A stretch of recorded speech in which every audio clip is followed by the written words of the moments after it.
नहीं भी हो रहा हो ना तो रुको मत, चलते रहो चलते रहो। ठीक है भाई, सारे सवाल नहीं हो पाएंगे, ये एक्सेप्टेंस रख के आगे बढ़ते रहो। ठीक है, जेईई मेंस 1 से पहले अपना सिलेबस कंप्लीट करो। अब देखो, अब कई बच्चे ने इसमें थोड़ा सा परेशान होंगे, अरे 36% के आसपास बच्चे तीनों या चारों सब्जेक्ट में या पांचों सब्जेक्ट में बराबर चल रहे हैं।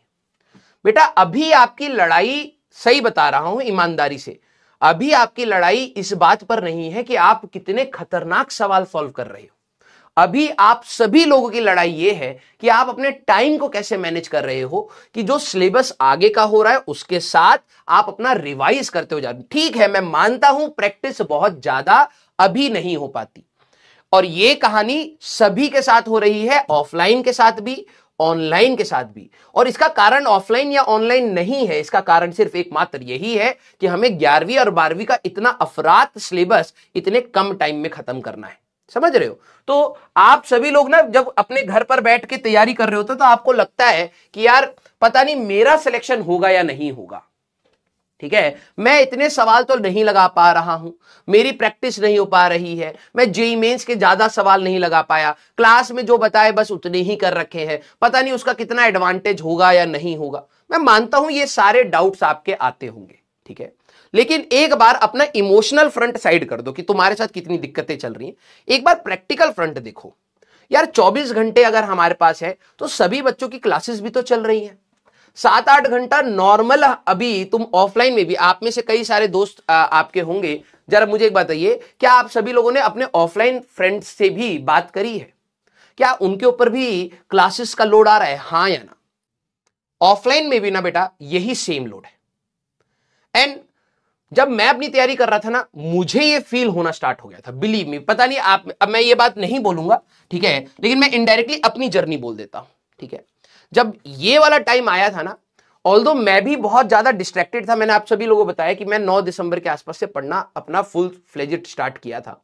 ये बीच वाला टाइम ना मैं खुद बहुत ज्यादा डिमोटिवेटेड, समझ नहीं आ रहा था एक्चुअली में, गाइडेंस नहीं मिल रही थी, टीचर सिलेबस लगाने के पीछे, कंप्लीट कराने के पीछे लगे हुए थे, और वो कम्युनिकेट बात नहीं कर रहे थे। क्योंकि हमारी ये जो बात है ना, भली 5-10 मिनट की है, कई बार आपको डायरेक्शन देती है, तो टीचर भी लगे पड़े अपना सिलेबस कराने में, और हमारे से जो चीजें छूट रही थी ना, हमें समझ नहीं आ रहा था वो बड़ी चीजें छूट रही हैं या छोटी चीजें छूट रही हैं।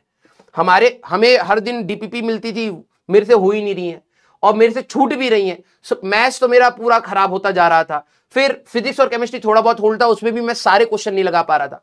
तो मुझे ये डायरेक्शन ही नहीं पता चल रही थी कि यार कि मैं सही डायरेक्शन में जा भी रहा हूं या नहीं। तो एक टाइम है जहां पर आप मैक्सिमम कंफ्यूजन में आओगे, and let me tell you, from December you will get the clarity. दिसंबर आते ही आपके अंदर एक गजब सी क्लैरिटी आनी स्टार्ट होगी। अब बात यह है कि मैंने अपने टाइम पर ना एक चीज का नुकसान किया था, ये वाला टाइम आइडियल बैठ गया था। जब बहुत ज्यादा स्ट्रेस होता है, प्रेशर होता है ना, आपकी एफिशिएंसी ऐसे डाउन होती है, आपको लगता है यार पता नहीं क्या कर रहा हूं, क्यों कर रहा हूं, मन नहीं कर रहा, छोड़ देता हूं, बैठा रहे, तुम बैठे बैठे अपना समय खराब कर रहे हो। बट ये वाले टाइम में ना खिसकते चलना आगे, बिलीव मी, खिसकते चलना। आपकी पहली लड़ाई है सिलेबस कंप्लीशन विद रिवीजन। ज्यादा प्रैक्टिस नहीं हो पाई, कोई दिक्कत नहीं है भाई, परसेंटेज देख लो। और जब मैं अपने ऑफलाइन में इस टाइम पर था ना, मुझे ये रियलाइज हो रहा था कि अटेंडेंस ड्रॉप कर रही है। ऑफलाइन में बच्चे इस समय छुट्टियां मारना स्टार्ट करते हैं। अब वो सोचते हैं यार मेरा बैकलॉग है, मैं पहले घर पे बैठ के पढ़ूंगा, फिर मैं क्लास अटेंड करूंगा, और आगे का भी बैकलॉग बनता जा रहा है। और वो एक ऐसे लूप में फंसते हैं जहां से निकलना इम्पॉसिबल हो जाता है। आपको यहां से अपने आप को उठाना पड़ेगा। यहां पर अटेंडेंस डिप मारेगी, खतरनाक डिप मारेगी।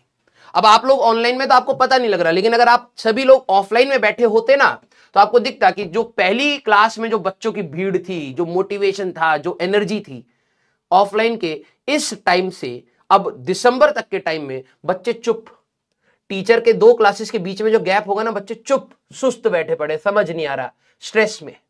ये मैंने फील किया है। और मैं जब उस समय बैठा होता तो मेरे को, ठीक है, मेरे को ये नहीं समझ आ रहा था कि मैं सही रास्ते पर हूं या नहीं हूं, मैं जो ये सवाल लगा रहा हूं ये कितने रेलिवेंट है या नहीं है, मैं कुछ भी लगा रहा हूं या कुछ भी रिवाइज कर रहा हूं, मेरे को कुछ नहीं समझ आ रहा था। लेकिन मुझे ये बात जरूर समझ आ रही थी कि मैं एटलीस्ट थोड़ा सा खिसकने की कोशिश कर रहा हूं, बाकी चुपचाप बैठ चुके हैं। ये बहुत भयंकर चीज है बेटा। तो आप सभी लोगों को मैं बोलूंगा कि अभी के लिए आप सभी लोग इस चीज से हट जाइए कि यार दूसरा कितना आगे बढ़ चुका है। ठीक है। कईयों को लगेगा यार ये 36% बच्चे तो यार आगे निकल गए हमसे। जो बच्चे यहां पर है मैं आपको भी बोलूंगा बहुत अच्छा काम किया है आपने कि ऐसा नहीं होने दिया है, इसको प्लीज कंटिन्यू रखिएगा क्योंकि आगे आने वाले टाइम बहुत क्रूशियल है। जो बच्चे यहां पर है कुछ एक आध चैप्टर और कुछ चीजों से अगर पीछे हो रहे हैं, बिल्कुल डिमोटिवेट मत होइएगा। एग्जाम से देखो अब यहां पर दो सोच है जो मैं आपके दिमाग में डालूंगा, अब जिसको जो बेहतर लगे। भाई देखो लाइफ के ना हर डिसीजन के साथ एक कॉन्सिक्वेंस आता है, हर डिसीजन के साथ। अगर आप इसको बेटर करना चाहोगे तो उसके भी कुछ कॉन्सिक्वेंसेस होंगे, हो सकता है बेहतर हो अच्छे ना हो कुछ ऐसा, और अगर आप इसको कंटिन्यू ऐसे ही चलाते रहोगे तो इसके भी कॉन्सिक्वेंसेस होंगे। अगर आपको लग रहा है कि आपकी इनएक्टिव स्टेट कि मैं सर नहीं कर पा रहा हूं, मेरे को ना स्ट्रेस हो रहा है, मेरे से सवाल नहीं हो रहे, मैंने 10 सवाल लगाए 3 हुए, अगर आप इस इनएक्टिव स्टेट के साथ भी कंटिन्यू करोगे तो ऐसा नहीं है कि आपको कुछ रिजल्ट नहीं मिलेगा, मिलेगा, फेवरेबल होगा या नहीं होगा वो अलग बात है। और मैं कह रहा हूं कि जो ये वाले बच्चे इस वाले जोन में जाने की कोशिश करेंगे कि अपना बैकलॉग कवर करें, ठीक है, कवर करने का स्ट्रगल अगर अपने आप उठाते, ठीक है, तो इसके भी अपना एक कॉन्सिक्वेंस है। ये कॉन्सिक्वेंस आपको दिसंबर में फील होना स्टार्ट होगा। आप में से कई सारे मेरे पुराने लक्ष्य के स्टूडेंट्स होंगे, याद करिए मैं हर बार आपको आने वाली प्रॉब्लम से पहले ही बता देता हूं कि क्या होने वाला है, ठीक है। और ये ऐसा नहीं कि मैं कोई भविष्यवाणी कर रहा हूं, नहीं ऐसा नहीं है, क्योंकि ये जो इमोशंस आपके साथ चल रहे हैं पूरी जर्नी में, ये मैंने बहुत अच्छे से एज अ ड्रॉपर फील किया है, बहुत ही ज्यादा अच्छे से एज अ ड्रॉपर फील किया है कि ये क्या इमोशंस होते हैं, ठीक है। तो मैं आप सभी लोगों को बोल रहा हूं कि आपको बैकलॉग कवर करने में स्ट्रगल होगा। मेजॉरिटी बच्चों को यह दिक्कत होगी कि मैं सही रास्ते पर हूं या नहीं। आप अपनी क्लासेस को कंटिन्यू रखिए और खिसकते रहिए, आप जितना कवर कर सकते हो उतना कवर करिए, क्योंकि इसका भी एक कॉन्सिक्वेंस है। आपको दिसंबर में पॉजिटिव फीलिंग आनी स्टार्ट होगी कि चलो ठीक है मैं इतना तो कवर कर ले गया। अब इसमें से कई बच्चे ऐसे होंगे जो इस जोन में जाने की कोशिश करेंगे और कर भी लेंगे। मुझे पता है इसमें बच्चे क्या होंगे, सर मेरे से तो नहीं हो पाएगा, मेरे तो सर 6 चैप्टर का बैकलॉग है, ठीक है सर मैंने अभी ज्वाइन किया। देख भाई मैं रोज रोज मोटिवेटर करने वालों में से नहीं, लेकिन मुझे उस दिन सैटरडे वाली दिन जब मैं बच्चों से बात करी ना, उन्होंने मेरे को कुछ चीजें बहुत सही रियलाइज कराई। आप में से कई सारे लक्ष्य के बच्चे होंगे, ठीक है। जब हमारा सिलेबस खत्म होता है ना, तो उस सिलेबस खत्म होने से और एग्जाम तक के बीच में हम लोग 10-15 दिन बच्चे को सेल्फ स्टडी के लिए देते हैं। अब लक्ष्य वाले बताएंगे मेरे को, जो बच्चे मेरे से नहीं पढ़े हैं उनके मैं नहीं पूछ रहा हूं। जैसे मान लीजिए हमारा पिछला जो लक्ष्य मेरा खत्म हुआ था दैट इज फ्रॉम 25 या 26 ऑफ नवंबर, मुझे अच्छी तरीके से डेट याद है, और 5 दिसंबर के आसपास से हमारा रिवीजन स्टार्ट था क्लास 11th का। तो ये 10 दिन थे ना, कई बच्चों को लगता है कि सर आप कहां चले गए, और वो 10 दिन बच्चे बता रहे थे सर वो 10 दिन तो हमारे काटने मुश्किल हो रहे थे क्योंकि हमें लग रहा था हम डिमोटिवेट होते जा रहे हैं। तो उन्होंने कहा था कि सर भले ही आप ना क्लास में 5 मिनट के लिए आ जाओ और हमारी कुछ बातें कर लो हमसे और फिर चले जाओ, हमारे लिए वो टाइम वेस्ट नहीं है, बट आप आओ कुछ कुछ थोड़ा सा मोटिवेट कर दो, कुछ प्लान बता दो कि हाँ ये चीजें आप अभी कर सकते हो, बस आप उतना भी करके चले जाओगे तो भी हमारे लिए बहुत बेनिफिट होता है। तो मैंने इस बार सोचा है कि यस, अगर बच्चों को ये हमें क्या लगता है, मैं अपना पॉइंट बता देता हूं, हमें लगता है यार बच्चों को ना खुद से इतना बैकलॉग है, 10 दिन अब कोई डिस्टर्ब मत करो, 10 दिन उनको पढ़ने दो, अपने हिसाब से पढ़ने दो, कुछ अपना कवर करेंगे, हम जाके कुछ स्ट्रेटेजी देंगे, फिर वो अपना कुछ और लगाएंगे, आखिरी की स्ट्रेटेजी सिर्फ बच्चे को डिसाइड करने दो कि उसको पता है वो कितना पानी में और कितना बाहर है ना।